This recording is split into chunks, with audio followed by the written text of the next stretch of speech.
नमस्कार मित्रांनो, आज मी करणार आहे शेवग्याची भाजी। हे बघा, मी शेवग्याचे एवढे सारे फांटे तोडून आणलेले आहेत। आता ही शेवग्याची भाजी एवढी पौष्टिक असते, त्याच्यामध्ये आयरन असते। शेवग्याची भाजी, शेवग्याची शेंग खाण्यापेक्षा शेवग्याची भाजी खूप पौष्टिक राहते। पण आता ही करायची कशी, आपल्याला हा प्रश्न पडतो। पण आता ही एवढी बारीक बारीक पानं ही तोडायची कशी, तर मी सांगू का एक तुम्हाला। हे फक्त असं करायचं आणि हे इथून असं घ्यायचं तोडून। हे बारीक बारीक जे आहेत ना काड्या, त्या निघून पडतील। अगोदर सुरुवातीला असं करायचं आणि हे असं उलट्या बाजूने हे तोडायचं, तर हे पूर्ण असे तोडून निघते।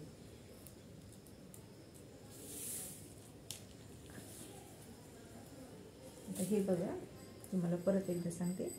हे असं करायचं आणि हे असं घेतल्यानंतर हे उलट्या बाजूला असं इकडे पाठीमागे वळायचे।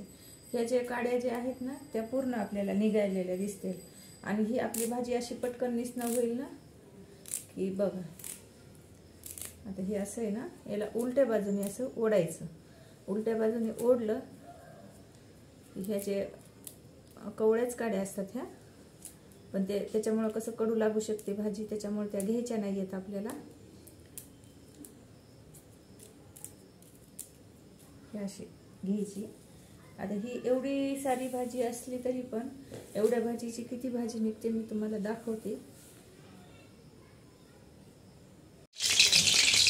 बघा, धुवून घेतलेली आहे शेवग्याची भाजी। आता आपण करूया। कढई ओली होती, त्याच्यामध्ये तेल टाकल्यामुळे ते तडतड करत आहे।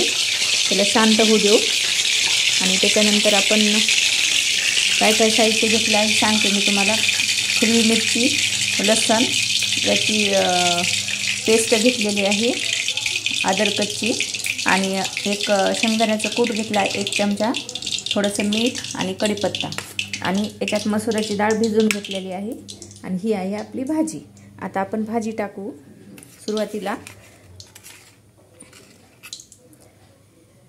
मिरची, लसूणची पेस्ट टाकून घेऊया।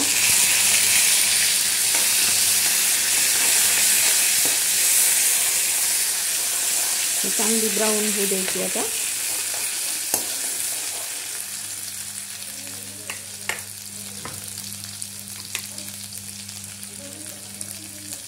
आपल्या आवडीप्रमाणे कमी जास्त तिखट करू शकता, किंवा हिरवी मिरची जर आवडत नसेल तर लाल तिखट पण टाकू शकता। पण हिरव्या भाज्याला कसं हिरवी मिरची चांगली वाटते, म्हणून मी हिरवी मिरची वापरलेली आहे। थोडा कढीपत्ता पण आवडत असेल तर टाका किंवा नाही टाका, ते तुमच्यावर डिपेंड आहे। कोणाला आवडतं कोणाला नाही, कोणी हिरवी भाजीला टाकतो नाही टाकत।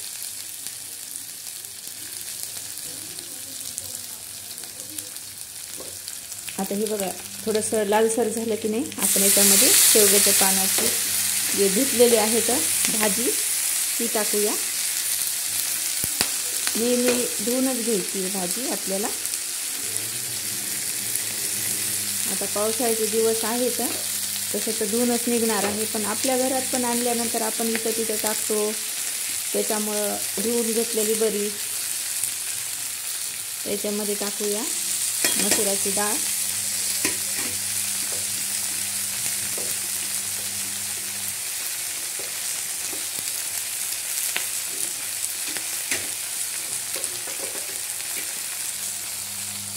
आणि आता टाकूया त्याच्यामध्ये मीठ आणि शेंगदाण्याचा कूट, आणि याला चांगलं परतून घेऊया।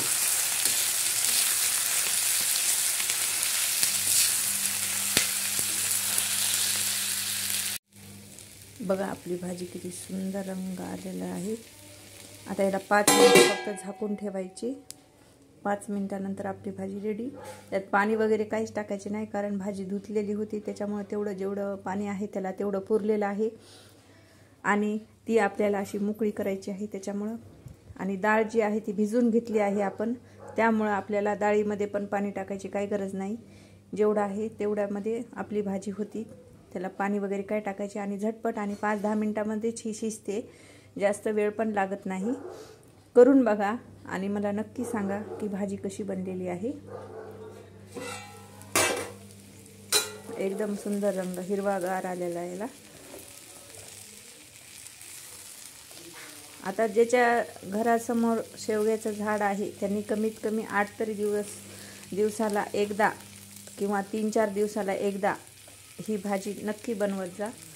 कारण पावसाळ्याच्या दिवसामध्ये नवीन पालवी फुटलेली असते, त्यामुळे ही हिरवीगार भाजी छान लागते. जेव्हा त्या शेंगा यायला लागतात तेव्हा ती थोडीशी निब्बर पानं बनलेली असतात, त्यामुळे एवढी चव लागत नाही. पावसाळ्यामध्येच खाण्याची मजा छान आहे.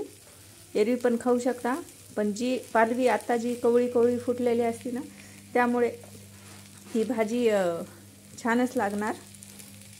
बघा बनलेली आहे आपली भाजी. गॅस बंद करू. थोडं जरी तेल टाकलं तरी पण आपल्याला पुरेसं आहे. ही भाजी थोड्या जरी तेलामध्ये जरी केली तर एकदम छानच होणार. असं नाही की जास्त तेल टाकलं, फक्त अर्धा चमचा तेलामध्ये एवढी सुंदर भाजी झालेली आहे. बघा एकदम आपली भाजी सुंदर झालेली आहे, खाण्यासाठी रेडी. तुम्ही नक्की ट्राय करून बघा.